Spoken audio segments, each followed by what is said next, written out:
Hello friends, how are you? I hope you are all doing well.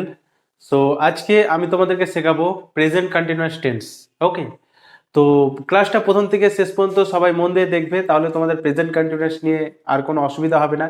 R maximum of the sentence when we speak in English we use present continuous tense, because বর্তমানকালে যেই সমস্ত কাজগুলো চলছে সেগুলোই তো আমরা present continuous ছাড়া আমরা তো বলতেই পারবো না। সো আমরা ইংরেজি কথা বলার আগে আমাদেরকে এই টেন্সটা অবশ্যই জানতে হবে, ঠিক আছে? প্রেজেন্ট কন্টিনিউয়াস টেন্স কাকে বলে এবং প্রেজেন্ট কন্টিনিউয়াস টেন্সের স্ট্রাকচার কি এবং how to apply in the sentence this structure. So চ্যানেলে যারা নতুন আছে প্লিজ চ্যানেলটিকে সাবস্ক্রাইব করো এবং শেয়ার করো তোমার ভাই বোনদের কাছে, যাতে তোমার ভাই বোনরাও শিখতে পারে।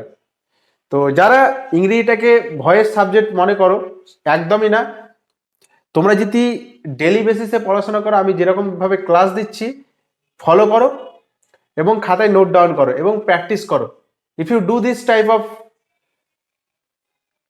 তো তোমাদের কোনো রকম আর প্রবলেমই হবে না ইংরেজি শিখতে গেলে, এইরকম ভাবে যদি তোমরা প্র্যাকটিস করো। তো চলো কথা না বলে ক্লাসটা শুরু করি। দেখো, প্রেজেন্ট কন্টিনিউয়াস টেন্স মানে হচ্ছে চলমান বর্তমান কাল। চলমান বর্তমান কাল মানে বর্তমানকালে যে কাজটা চলছে বোঝাবে, সেটাই আমাদের প্রেজেন্ট কন্টিনিউয়াস টেন্স। দেখো রুলটা কি বলেছে, ফর্মুলাটা কিভাবে মনে রাখবে? বর্তমানকালে কোনো কাজ করা হচ্ছে বোঝালে, চলছে বোঝালে, অর্থাৎ কাজটা আরম্ভ হয়েছে। কি হয়েছে? অর্থাৎ কাজটা আরম্ভ হয়েছে কিন্তু শেষ হয়নি, মানে কাজটা এখনো চলছে। আমি তোমাদেরকে এই প্রেজেন্ট কন্টিনিউয়াস টেন্স শেখাচ্ছি, ক্লাস করাচ্ছি, ক্লাস দিচ্ছি। এখন এটা আমি কোন টেন্সে আছি, এখন কোন জগতে আছি? প্রেজেন্ট কন্টিনিউয়াস টেন্সে আছি ভাই। তো দেখো কত ইম্পর্টেন্ট জিনিস একটা। এইরূপ বোঝালে প্রেজেন্ট কন্টিনিউয়াস টেন্স হয় বা বলে। যেমন বাংলা বাক্যের শেষে থাকে, যাচ্ছি, করছি, খাচ্ছি, ঘুমোচ্ছি।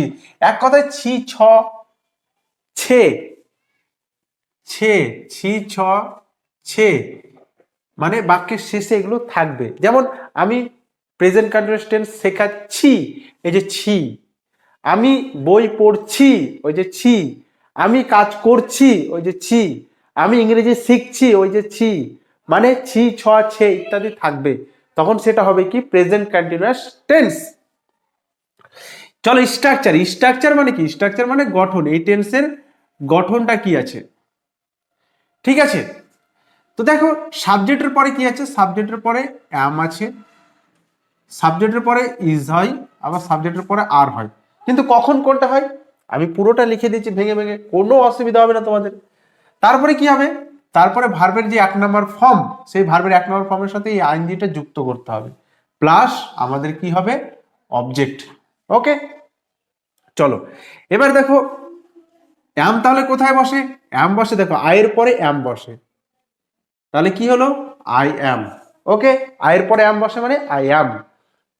তারপর দেখো হি সি ইট সিঙ্গুলার সাবজেক্টের পরে, হি সি ইট সিঙ্গুলার সাবজেক্টের পরে ইজ বসে। কি বসে? ইজ বসে। He is, she is, it is ইত্যাদি। ওকে, তাহলে ইজ কখন ইউজ হয় আমরা বুঝতে পেরে গেলাম, যে third person singular number subject হলে আমরা কি বসাবো? সেই সাবজেক্টের পরে ইজ বসাবো। ওকে, দেখো সেকেন্ড পারসন ও প্লুরাল সাবজেক্টের পরে সেকেন্ড পারসন কে? আমি হচ্ছে ফার্স্ট পারসন, তুমি হচ্ছে সেকেন্ড পারসন, মানে ইউ এর পরে কি হবে? আর হবে। এবং প্লুরাল সাবজেক্ট মানে একের বেশি যদি হয়, একের বেশি জন বোঝায়, একের বেশি বোঝালে সেটা প্লুরাল সাবজেক্ট হয়। যেমন হচ্ছে দেখো ইউ আর, আমি এখানে লিখে দিচ্ছি এক্সাম্পলে, উই মানে আমরা, উই এর পরে আর বসাবো। রাম অ্যান্ড শ্যাম এর পরে আমরা কি বসেছি? আর বসেছি ইত্যাদি। আশা করি তোমরা এক্সাম্পল বুঝতে পেরেছো। যদি না বুঝতে পারো কমেন্ট বক্স খোলা আছে, কমেন্ট করো অ্যাটলিস্ট, যেখানে তোমাদের বুঝতে অসুবিধা হচ্ছে। যদি তোমরা এখনো সেই সেই জিনিসগুলো থেকে যদি লজ্জা পাও, তাহলে তোমাদেরকে আর ইংরেজি শিখতে হবে না। চলো দেখো এবার আমরা এক্সাম্পলে যাব। ওকে, এক্সাম্পলে যাব। এক্সাম্পল আমরা এখানে আমি 12খানা এক্সাম্পল নিয়েছি। এই 12খানা এক্সাম্পল যদি তুমি ভালোভাবে মন দিয়ে শেখো, তোমার আর আলাদা করে কোনো ক্লাস বা কোনো টিচারের কাছে গিয়ে পড়া দরকার হবে না, আমি যতদূর মনে করি। দেখো আমি হচ্ছে কি? আমি হচ্ছে আমাদের সাবজেক্ট, আই, এই যে সাবজেক্ট বসালাম, তাহলে আয়ের পরে কি বসবে? আয়ের পরে অ্যাম বসাও, কারণ আয়ের পরে কি বসে? অ্যাম বসে, তাই না? তাহলে আই অ্যাম, তারপর কি বসাতে হবে? ভার্বের এক নম্বর ফর্মের সাথে কি করতে হবে? আইএনজি। তাহলে ভার্ব কোথায় থাকে? শেষে থাকে, যাচ্ছি, তাহলে গো, গোর সাথে কি করব? আইএনজি করব। কোথায় যাচ্ছি? এক জায়গা থেকে আরেক জায়গায় যেতে গেলে টু বসে, তাই না? তাহলে কলকাতা লেখো, কলকাতা, ফুল স্টপ দিয়ে দাও। ওকে, ফুল স্টপ আছে, ফুল স্টপ। তাহলে আমরা এখানে কি কি পেয়ে গেলাম? সাবজেক্টও পেয়ে গেলাম, এইটুকুটা আমাদের ভার্বও পেয়ে গেলাম, এবং এইটুকুটা আমাদের অবজেক্টও পেয়ে গেলাম। ওকে, ওকে, ক্লিয়ার এতদূর? নেক্সট চলো, সে বই পড়ছে, সে বই পড়ছে, সেটা কে ভাই? সেটা তুমি না আমি, তুমিও না আমিও না, বাইরে একজন, third person single number subject. Okay, third person single number subject কিভাবে তুমি বুঝবে? দেখো, তুমি আর তোমার ধরো ওয়াইফ আছে, স্ত্রী আছে, তোমরা দুজন হাজব্যান্ড ওয়াইফ। ওকে, তোমার বউকে একজন কেউ কল করছে, কোনো একটা ছেলে, সে হচ্ছে কি? Third party. তাহলে তুমি আর তোমার হাজবেন্ড, তুমি এবং তোমার হাজবেন্ড ছাড়া যে বাইরের যে একজন আসছে, তাই তো, বাইরের যে একজন কল করছে, সে হচ্ছে কি? Third person singular number, third party. আর থার্ড পার্টি ঢুকলেই গন্ডগোল, ঠিক আছে? আর থার্ড পার্টি ঢুকলেই কি হবে? গন্ডগোল। থার্ড পার্টি মানেই হচ্ছে third person singular number subject, সেই সাবজেক্টের পরে কি বসাবো? আমরা ইজ বসাবো। তাহলে এটা করো, হি, হি, হি হচ্ছে third person singular number subject. তাহলে হি ইজ, তাহলে পড়া ইংরেজি কি? পড়া ইংরেজি হচ্ছে রিড, রিডের সাথে কি করব? আইএনজি করব। তাহলে হি ইজ রিডিং, কি পড়ছে? বই পড়ছে। কটা বই বলেনি, বুকের সাথে এস করে দাও, প্লুরাল করে দিলাম, he is reading books. Next, তারা নদীতে সাঁতার কাটছে, কি কাটছে? তারা নদীতে সাঁতার কাটছে। তারা হচ্ছে কি? Plural subject. চলো করি, তারা প্লুরাল সাবজেক্ট হলে কি বলেছিলাম? সেকেন্ড পার্সন অফ প্লুরাল সাবজেক্টের পরে আর বসে, তাই না? তাহলে আর বসাও। আর দের পরে আমি আরই লিখেছিলাম, দে এখানে ইউজ করিনি যদিও।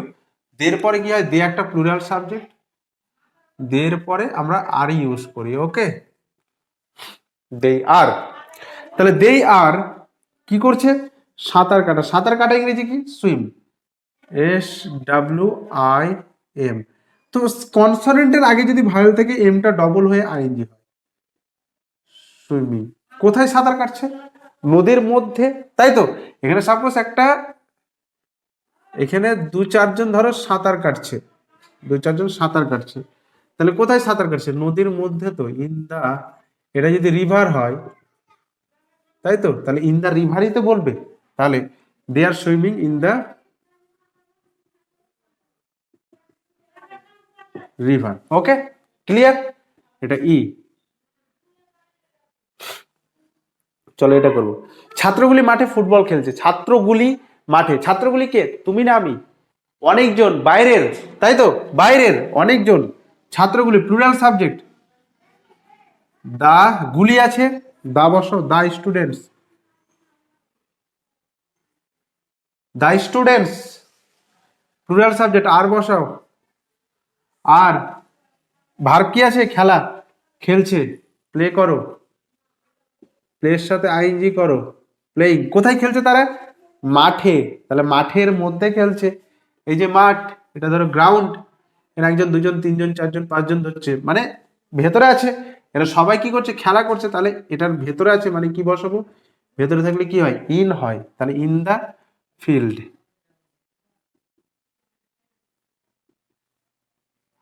ওকে, ক্লিয়ার? তুমি কম্পিউটার শিখছো, তুমি কম্পিউটার শিখছো, তুমিটা কে? তুমি, তুমি হচ্ছে ইউ, তাহলে ইউ, ইউ এর পরে কি হয় রে? ইউ এর পরে আর হয়, তাহলে ইউ আর, এই যে ইউ আর আমি এক্সাম্পল দিচ্ছি, ইউ হচ্ছে সেকেন্ড পার্সন, আর সেকেন্ড পার্সনের পরে বা প্লুরাল সাবজেক্টের পরে আর বসে, তাহলে ইউ আর। শেখা ইংরেজি কি? শেখা ইংরেজি learn, L E A R N I N G, learn ইং, লার্নিং কি? কম্পিউটার। অবজেক্ট কি রয়েছে? কম্পিউটার। আশা করি তোমরা বুঝতে পারছো।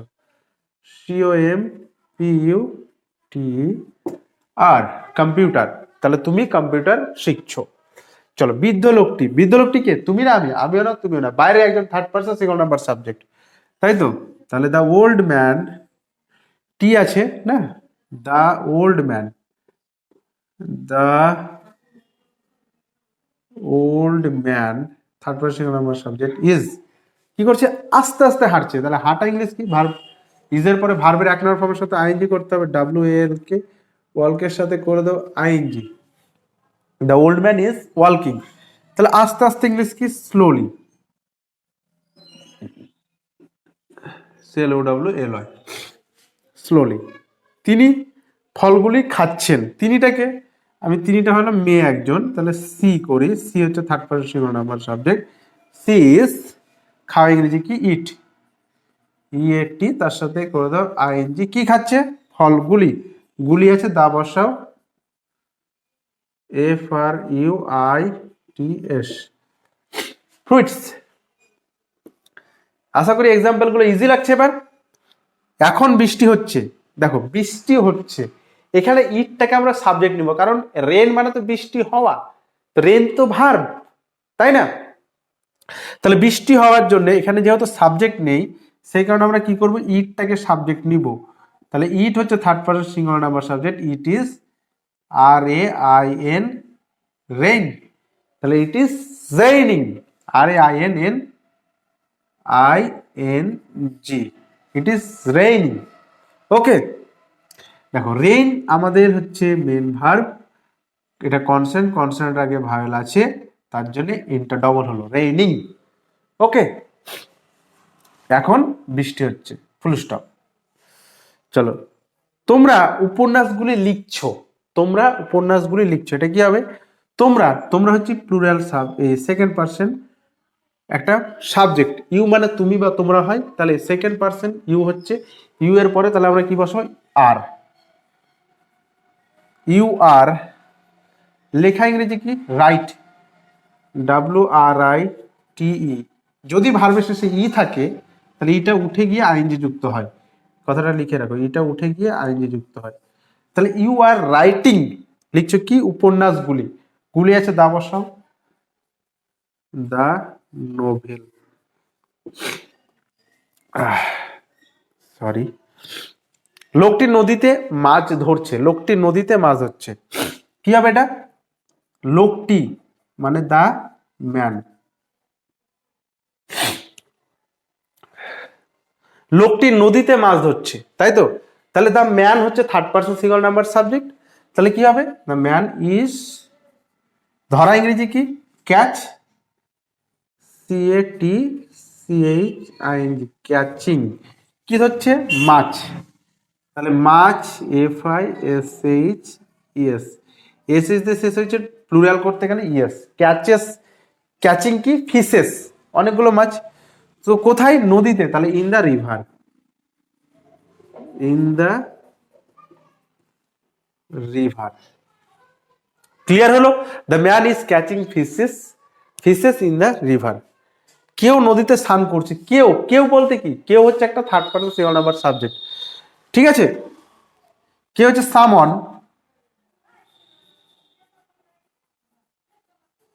সামওয়ান একজন third person single number subject, তাহলে সামওয়ান ইজ, স্নান করছে মানে স্নান করছে, স্নান করা ইংলিশ কি? Bath, B A T H I N G, bathing. কোথায় স্নান করছে?